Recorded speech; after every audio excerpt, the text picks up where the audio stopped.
Welcome in to Menfolk Journeys, the podcast of great conversations with men.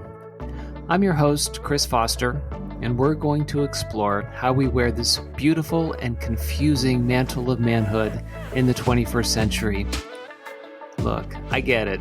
In public life, a lot of men are knuckleheads.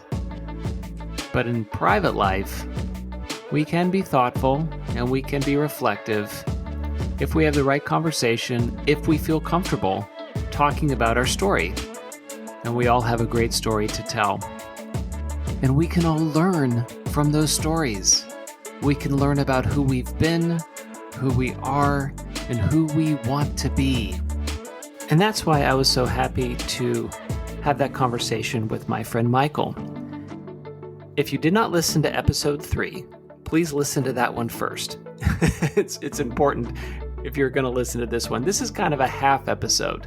It's just an insight, and it's an extension of what he talked about with this concept of Amohotar, an ancient Egyptian toast meaning to 1,000,000 years of life. As we kind of think of it as to my friend of 1,000 years. And I love that idea, right? Haven't we met folks, guys, and of course, women and lovers and relationships, but these people who we say, gosh, I think I've known you before.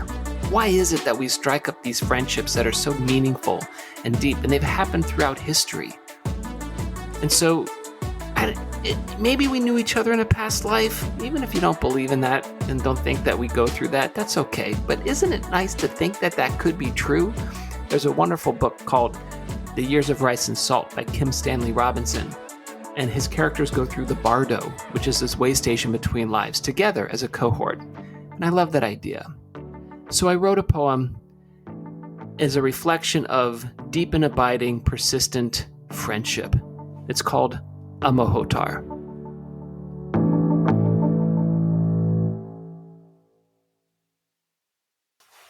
We sit here, relaxing in the safe bonds of friendship, side by side, smelling each other, seeing each other's wrinkles and stubble, noticing how our hair has changed color. We have new lines around our eyes, as it was all before, as it has always been, even if we can't remember.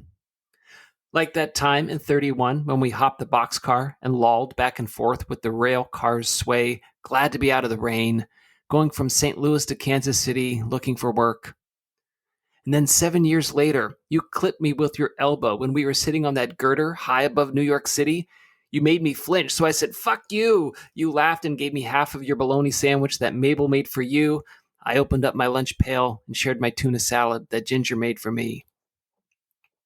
Or the moment the Khan of Khans rode by high with his ass-kissers in tow, and we bowed our heads together and looked at each other, looking at his first concubine, and smiled just faintly enough so the Khan wouldn't see.